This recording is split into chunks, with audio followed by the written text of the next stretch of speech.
there, Nerd Nation, imagination connoisseurs, and all y'all in between.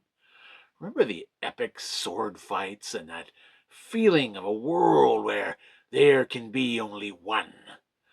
Even decades later, Highlander, the series, still captivates. But why does this 1992 show endure? In this video, we'll dive into how seasons 1 and 2 laid the groundwork for one of the greatest TV shows of the 1990s, and how this low-budget series remains timeless even in current year. There can be only one. Remember that rule?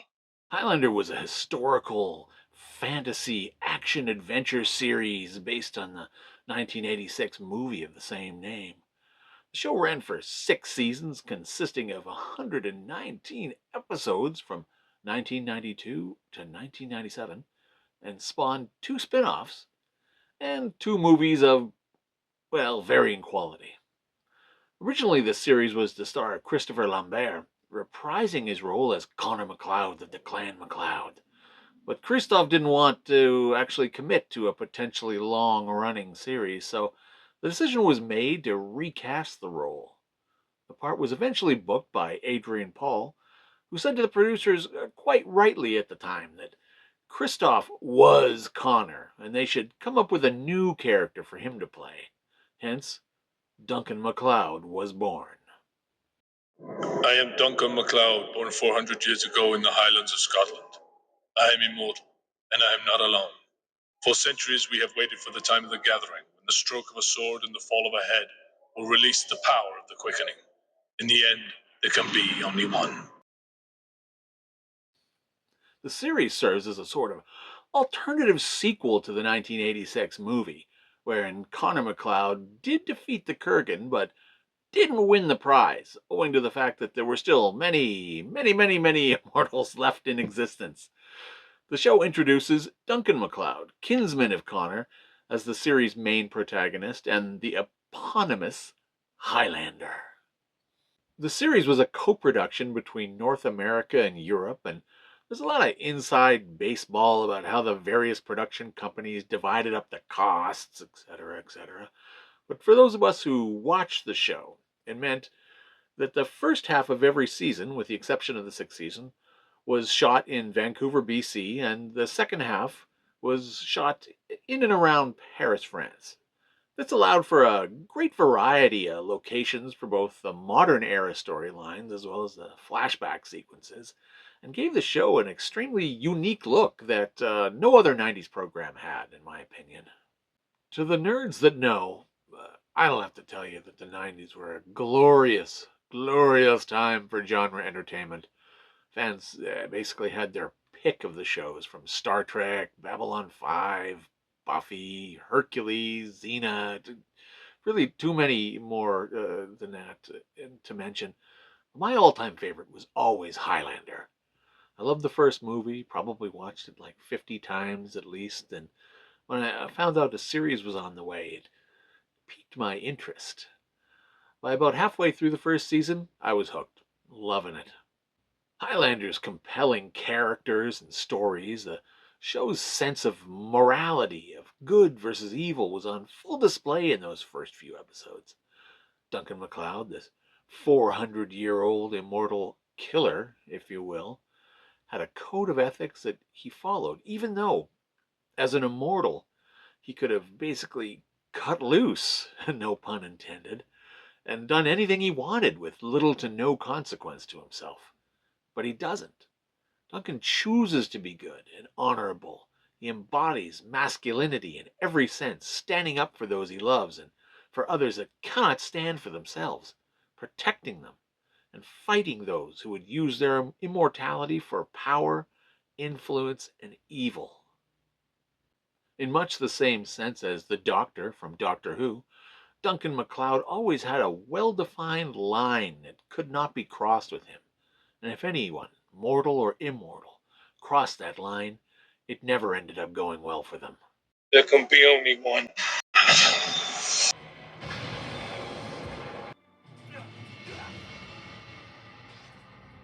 The pilot episode, The Gathering, introduces the 3 main characters, MacLeod, his girlfriend Tessa, played by Alexandra Vandernoot, and Richie Ryan, played with infectious charm by the late Stan Kirsch.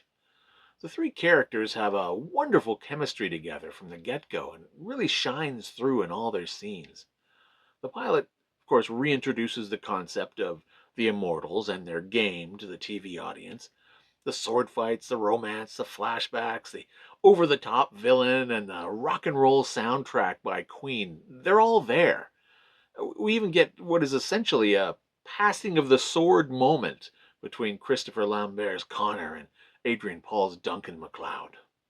As much as I love it, The Gathering, like most pilot episodes of any series, is a little rough around the edges. Adrian Paul still had short hair at the time, and his modern era wig is distractingly bad. And even though the late Richard Mall plays Slan Quince as a wonderfully scene-chewingly awesome bad guy, his sword fighting skills are pretty poor, and all the camera tricks in the world have a tough time disguising that. Fact is, the best sword fights in the pilot episode are the friendly sparring matches between Connor and Duncan. And if I'm being perfectly honest here, this is a problem that dogs the opening half of the first season more than the later seasons. The producers hired a few actors based on cool factor rather than skill factor. And when you have a TV show with a short turnaround and a limited amount of time for action and choreography and sword training, even industry greats like Bob Anderson and Peter Diamond can only do so much. So while it may seem super cool to hire Joan Jett as an evil immortal, and I'm not going to lie, it was super cool. Maybe they should have asked if she'd ever swung a sword in her life beforehand, because the on-screen results are apparent, especially when they're up against Adrian Paul, who is a tremendously talented martial artist and swordsman. Later on in the series, especially the European episodes, they had more classically trained actors hired and people who were familiar with stage fighting and fencing. There really is a difference in the look of the choreography and in the sword fights. And as we get to the third season, F. Braun McAsh takes over the combat training duties for the series, and viewers are treated to some of the best action sword fighting sequences ever put on television. As for seasons 3 and 4, we'll get to those in the next video, but right now, I'm going to talk about some of my favorite episodes from seasons 1 and 2. Mountain Men was the 7th episode of the first season, and it guest stars Mark Singer as Caleb Cole, an off-grid living immortal who kidnaps Duncan's girlfriend Tessa. This episode also contains the first time we see Duncan come back to life in brutal, excruciating detail after he escapes two of Caleb's men by throwing himself off a rocky cliff. This is also where we start to see the small changes starting to creep into the production of the series, with David Abramowitz taking over as supervising producer, and it includes a new title sequence that would be kept for the remainder of the first season. I was born 400 years ago in the Highlands of Scotland. I am immortal, and I am not alone. Now is the time of the gathering. The stroke of a sword will release the power of the quickening. In the end, there can be only one. The episode for Tomorrow We Die introduces us to Roland Gift playing Xavier St. Cloud, an immortal thief that Duncan first encountered in 1917 France when Xavier used mustard gas to rob an armored pay wagon. Roland Gift plays the part as unassuming, charming, and soft-spoken, while at the same time there's a underlying menace behind his eyes that comes through wonderfully in his performance. This episode also answers the age-old question of what happens if an immortal has a limb chopped off? Does it grow back? The answer is no, it doesn't, and Xavier finds out the hard way. In Lady and the Tiger, we're introduced to Amanda, Duncan's beautiful on-again, off-again girlfriend, who's played by Elizabeth Grayson, who would eventually go on to play the character in her own spin-off series, The Raven. This episode also guest stars Jason Isaacs, who Harry Potter fans will recognize as the actor that played Lucius Malfoy in those movies. The last episode of the first season is called The Hunters and introduces the mortal villain, James Horton, and his group of renegade watchers. They hunt down immortals, disable them, and behead them out of the fear that one day mankind will be dominated and enslaved by whoever wins the game. Roger Daltrey of The Who guest stars in this episode as Duncan's old friend Hugh Fitzcairn. The character would go on to become something of a fan favorite as the series went on. Season 2 opens with The Watchers and introduces the audience to Joe Dawson, played by extraordinary blues artist and actor Jim Burns. This episode reintroduces Horton and gives a detailed explanation of the Watcher organization and how they've existed for centuries to observe and record immortals, but never interfere. Season 2 also gave us a new opening for the series. He is immortal. Born in the Highlands of Scotland 400 years ago, he is not alone. There are others like him, some good, some evil. For centuries, he has battled the forces of darkness, with holy ground his only refuge. He cannot die unless you take his head and look at his power. In the end, there can be only one. He is Duncan MacLeod, the Highlander. Tracy Lords guest stars in The Darkness, and this is the episode that changed the direction of the series going forward. Duncan rescues his longtime girlfriend Tessa from one of Horton's hunters, only to have her fall victim to a junkie who robs and then shoots both Richie and her dead in the street. Richie comes back. He was an immortal the whole time, but Tessa is gone. Alexandra Vandernoot spoke at a recent convention saying that she chose to leave the show herself for a couple of reasons. One being the travel back and forth between Vancouver and Paris was getting to be exhausting for her. And the second reason was because her overall dissatisfaction with the damsel in distress style storylines her character was often saddled with. Tessa's death and Richie's immortal reveal also marked a tonal shift in the series. Gone were the more light-hearted, family-like moments between the three leads. Duncan became a more brooding, distrustful character. Richie also became more serious, befitting his new status in the world of immortals. The mid-season two-part episode, Unholy Alliance, gave us the return of Xavier St. Cloud and James Horton, working together to rid the world of immortals, with Horton hiring the mercenaries to gun down immortals and Xavier taking their heads while they're helpless. Peter Hudson gives a terrific performance as Horton in these episodes.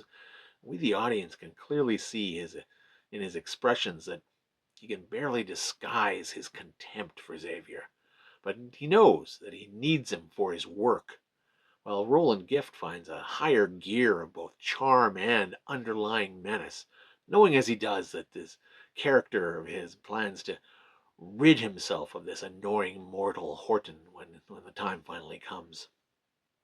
In the episode Legacy, the lore of the Immortals is expanded upon with the first appearance of the legendary Methuselah's Stone, a multi-part crystal that, when assembled, supposedly endows total invulnerability to whomever possesses it.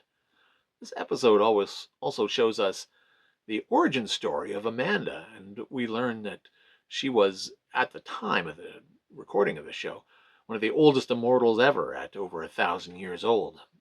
I really loved Elizabeth Grayson's Amanda in this series, and not just because she's just smoking hot, but Legacy marks her third appearance as the character, and we can already see her evolving, almost as if the writers cared about penning a satisfying arc for the character. Amanda's not only a sexy femme fatale, but also a strong, capable, fun, mischievous, and well-rounded character. In the second season finale, the two-part Counterfeit, this is what the whole season has been rolling towards, and it does not disappoint. Horton and his hunters are back for one last attempt at destroying Duncan MacLeod, this time with a four-dimensional chess-like plan to break a woman out of prison, surgically alter her to look like Tessa so that she can get close enough to Mac to disable him with a gunshot so Horton can come in and perform the final coup de grace. Fun fact, Adrian Paul's wife, Melanie, plays the psychotic Lisa before Horton's surgeon turns her into counterfeit Tessa. In season 2, the writers began to move away from the strictly episodic storytelling and started introducing multi-episode arcs, beginning with Horton's Renegade Watcher arc. This story starts off with the Watchers, continues in The Darkness, Unholy Alliance 1 and 2, and eventually concludes in the two-part season finale, Counterfeit. I really dug James Horton as an antagonist because, like the best, most complex villains in fiction, Horton believes he is the hero. At one point, he's asked how he feels about killing so many innocent people, and he answers, "I felt like a doctor removing a cancer." To him, because immortals are different from us, it's easy to dehumanize them in order to justify his atrocities.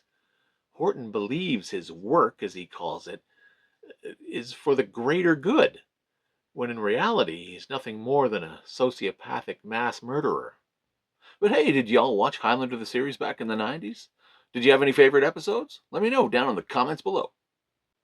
Highlander explored themes of the consequences of immortality and how it affects personal relationships and identity. Duncan's relationships with both mortals and immortals are pivotal to these stories, with emphasis often given on the importance of friendship, love, loyalty. It also wasn't afraid to showcase the heartache and pain of outliving family and loved ones. The ongoing struggle between good and evil in Highlander was a timeless narrative. In an current year era where mortal ambiguity is often a topic of discussion, this show's exploration of those themes back then encourages the viewer to reflect on their own values and ethical dilemmas when watching back these days. Anyways, these are just a couple of reasons I still find the show a fun and compelling watch even today. I mean, obviously, apart from all the sword fighting, action, and beautiful women. And hey, if you're still here, thank you very much for sticking around this long. Please remember to hit like if you like the video, share, subscribe, smash that bell for notifications. And also, know that this is not the end of Chilled Monkey Brain's Highlander coverage. In the next video, we're going to hit on seasons 3 and 4. This is when the series really starts to amp up. Then in part 3, we'll get to the final 2 seasons of the show, and we'll even have something to say about the 2 Highlander TV universe movies. And with that, I'll leave you with the immortal words of Juan Sanchez Villalobos Ramirez. Have a leisure.